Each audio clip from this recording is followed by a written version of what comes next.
Mission میلاد مصطفیٰ کیا ہے؟ جشن میلاد مصطفیٰ کیا ہے؟ پہلے سب سے تو ہمیں یہ سمجھنا چاہیے کہ میلاد کسے کہتے ہیں۔ ہم سمجھتے ہیں کہ یہ جو محافل کرائی جاتی ہے نا جی، یہ میلاد ہے۔ میلاد کا معنی ہوتا ہے پیدائش، ولادت، پیدا ہونا کسی کا۔ ہمارے آقا صلی اللہ علیہ وآلہ وسلم پیدا ہوئے ہیں، نازل نہیں ہوئے۔ نازل ہونے میں اور پیدا ہونے میں بڑا فرق ہے۔ نازل جیسے قرآن پاک نازل ہوا، آسمانی کتابیں نازل ہوئیں، تورات، زبور، انجیل، صحائف، یہ نازل ہوئی ہیں، یہ پیدا نہیں ہوئی۔ اسی لیے وہ اللہ کی مخلوق نہیں ہے۔ جو نازل ہوتا ہے وہ اللہ کی مخلوق بولیے نہیں ہوتا، اور جو پیدا ہوتا ہے وہ اللہ کی مخلوق ہوتا ہے۔ گویا ہم جب یہ میلاد نبی صلی اللہ علیہ وآلہ وسلم کا اظہار کرتے ہیں، تذکرہ کرتے ہیں، اور محافل میلاد نبی صلی اللہ علیہ وآلہ وسلم کرتے ہیں، تو ہم یہ اعلان کرتے ہیں کہ ہمارا عقیدہ یہ ہے کہ ہمارے آقا صلی اللہ علیہ وآلہ وسلم اللہ کی مخلوق میں شامل ہیں۔ وہ اللہ نے نازل نہیں کیے، بلکہ اللہ نے بولیے پیدا کیے۔ تو ہمارے آقا صلی اللہ علیہ وآلہ وسلم بھی اللہ کی مخلوق میں شامل ہیں۔ ادھر مخلوق میں شامل، ادھر اللہ سے واصل۔ اگر اللہ کے ساتھ وصل نہ ہوتا، تعلق نہ ہوتا حضور علیہ الصلوۃ والسلام کا، تو اللہ سے لیتا کون؟ اور اگر مخلوق میں آپ شامل نہ ہوتے تو اس مخلوق کو دیتا کون؟ اس لیے اللہ رب العزت نے اپنے محبوب کو نازل نہیں کیا بلکہ پیدا کیا۔ تو میلاد کہتے ہیں پیدائش کو۔ جب بھی کوئی بچہ پیدا ہوتا ہے تو عربی میں لفظ بولا جاتا ہے میلاد ہو گیا، بچے کا میلاد ہو گیا، بچے کی ولادت ہو گئی، کسی کی بھی پیدائش ہو گئی، اس کو کہتے ہیں میلاد ہو گیا۔ ہمارے آقا صلی اللہ علیہ وآلہ وسلم کا بھی میلاد ہوا ہے، یعنی آپ کی پیدائش ہوئی ہے۔ ہمارے آقا صلی اللہ علیہ وآلہ وسلم نے خود ارشاد فرمایا میں تمہیں بتاؤں، میں اپنی والدہ محترمہ کا وہ خواب ہوں جو انہوں نے میری ولادت کے وقت دیکھا۔ اور کیا دیکھا؟ کہ ایک نور ان کے جسم سے نکلا اور اس سے ان پر شام کے محلات بھی روشن ہو گئے۔ اور پھر فرمایا میں دعائے ابراہیم ہوں، ابراہیم علیہ السلام نے جو کعبہ بنا کر دعا مانگی تھی کہ یا اللہ میری نسل میں سے، میری ذریت میں سے وہ اپنا محبوب مجھے عطا فرما، تو فرمایا میں اپنے جد امجد حضرت ابراہیم علیہ السلام کی دعا کا ثمر ہوں۔ تو حضور کی ولادت ہوئی۔ جب آپ کی ولادت ہوئی تو یہ میلاد مصطفیٰ ہو گیا۔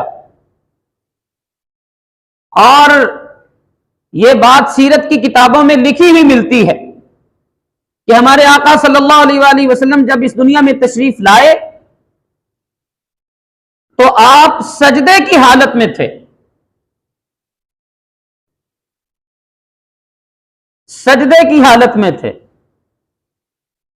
گویا یہ آپ سمجھ لیجئے کہ میلاد مصطفیٰ تو یہ ہے کہ آپ کی ولادت ہو گئی، اور مشن مصطفیٰ بھی حضور نے آتے ہی ارشاد فرما دیا اور کر کے دکھا دیا کہ جب میری ولادت کا تم جشن مناؤ گے یہ میلاد مصطفیٰ کا جشن ہوگا، لیکن مشن میلاد مصطفیٰ یہ ہوگا کہ تم نے اللہ کی عبادت کو نہیں چھوڑنا۔ ہم نے اللہ کی عبادت کو چھوڑ دیا، یعنی آدھی چیز کو ہم نے چھوڑ دیا اور صرف آدھی چیز کو لے لیا، اور وہ ہے جشن میلاد مصطفیٰ۔ اس کو منافقت کہتے ہیں۔ کیا کہتے ہیں؟ یہ میں نے بڑا مہذبانہ لفظ بولا ہے، اس کو منافقت کہتے ہیں کہ جو من چاہا وہ کر لیا اور جو رب چاہا وہ چھوڑ دیا۔ جس چیز کا اپنا پروفٹ اور فائدہ نظر آیا اس کو کر لیا، اور جس چیز میں اپنا فائدہ نظر نہیں آتا بھلے کسی کا نقصان ہی ہو، اسلام کا بھی نقصان اس میں ہو جائے، دین کا نقصان ہو جائے، اس کو چھوڑ دیا، اس کو منافقت کہتے ہیں۔ اور یہ یہودیوں کی روش تھی۔ قرآن میں اللہ رب العزت فرماتا ہے افتؤمنون ببعض الکتاب وتکفرون ببعض، یہودیوں کے لیے فرمایا کیا تم کتاب کے بعض حصے پر ایمان لاتے ہو اور بعض کو چھوڑ دیتے ہو؟ اس کا مطلب یہ ہے کہ جو جشن میلاد مصطفیٰ تو منائے، مشن میلاد مصطفیٰ کو چھوڑ دے، اس سے بڑا کائنات میں منافق آدمی کوئی نہیں ہے۔ مشن میلاد مصطفیٰ کیا ہے؟ اللہ کی عبادت کی جائے، جھکا جائے اللہ کی بارگاہ میں، یہاں پر صف بنا لو، یہاں پر لائنیں بنا لو اللہ کے گھر میں، تاکہ جو اور قسم کی لائنیں بن رہی ہیں نا آج کل، ان لائنوں سے بچ جاؤ۔ کبھی پیٹرول کی لائن ہے، کبھی آٹے کی لائن ہے، کبھی چینی کی لائن ہے، کبھی کسی چیز کی لائن ہے، کبھی کسی چیز کی لائن ہے، ان لائنوں سے بچ جاؤ گے، ان لائنوں میں کھڑے ہو جاؤ۔ یہ مشن میلاد مصطفیٰ۔ اور پھر صرف ایک ہی چیز کو نہ لے کے چلیں، مشن میلاد مصطفیٰ کیا ہے؟ ہمارے آقا صلی اللہ علیہ وآلہ وسلم کی رضائی والدہ محترمہ حضرت سیدہ حلیمہ سعدیہ رضی اللہ تعالی عنہا، آپ فرماتی ہیں کہ جب آقا کریم علیہ الصلوۃ والتسلیم میرے گھر میں تشریف لے آئے تو آپ اپنے حصے کا دودھ نوش فرماتے تھے، چونکہ سیدہ حلیمہ سعدیہ رضی اللہ تعالی عنہا کا اور بھی بیٹا تھا، تو آپ اس کے حصے کا دودھ بھی نوش نہیں فرماتے تھے۔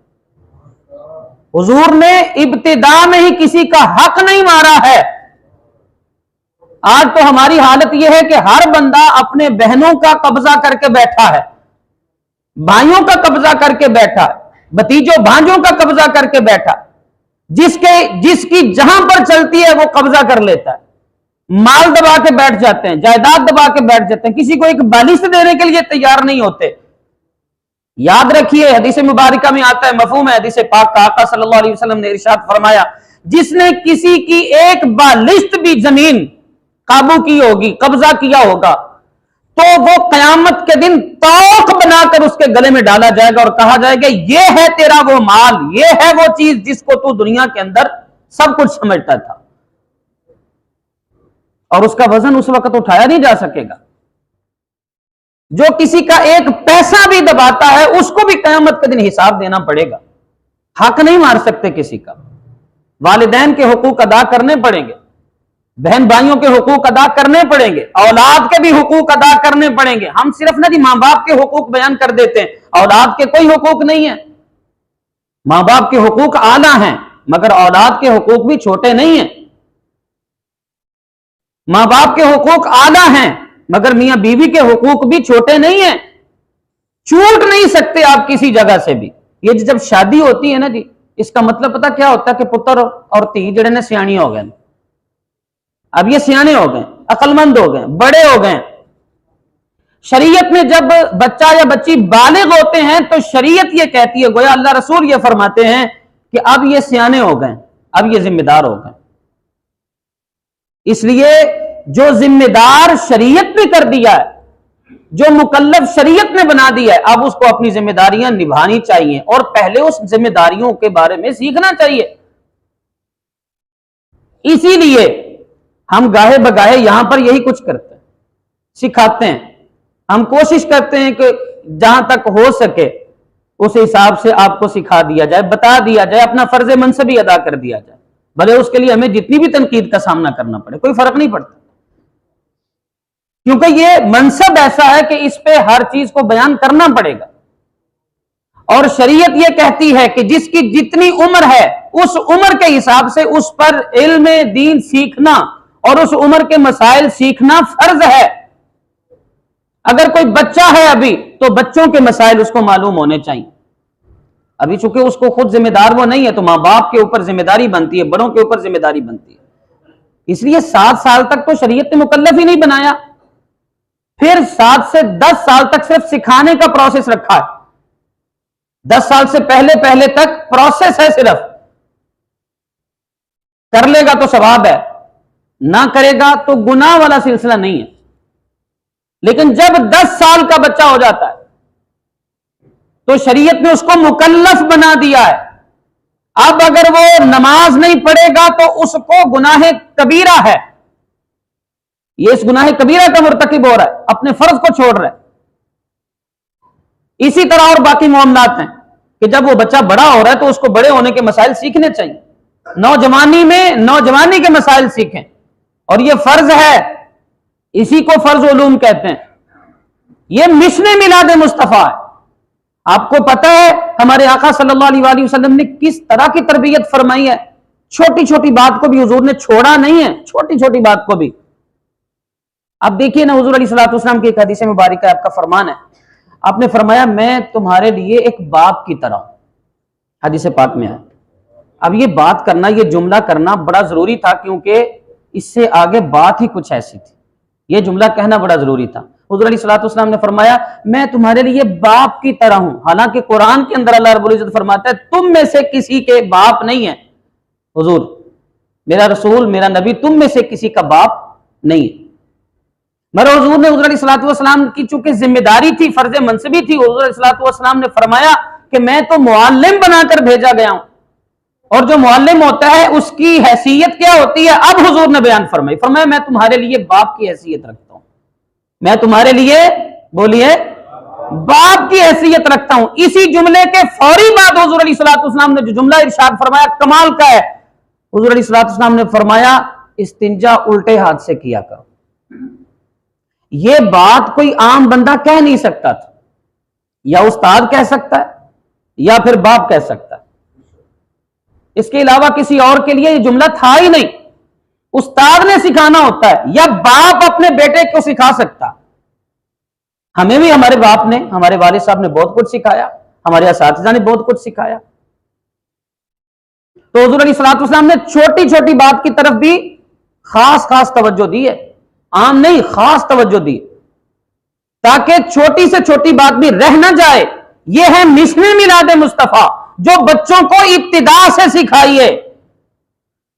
ہمیں اپنے بچوں کو استنجا کرنے کا طریقہ سکھانا ہے، غسل کرنے کا طریقہ سکھانا ہے، وضو کرنے کا طریقہ سکھانا ہے.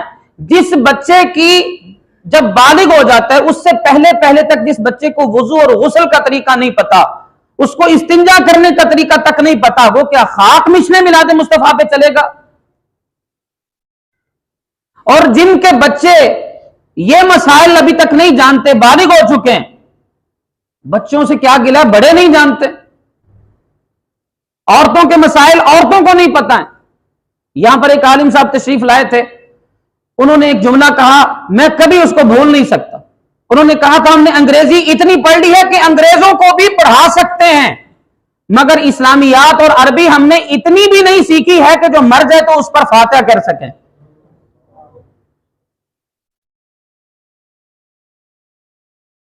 یہ ہمارے لیے المیہ ہے کہ ہم مسلمان ہیں.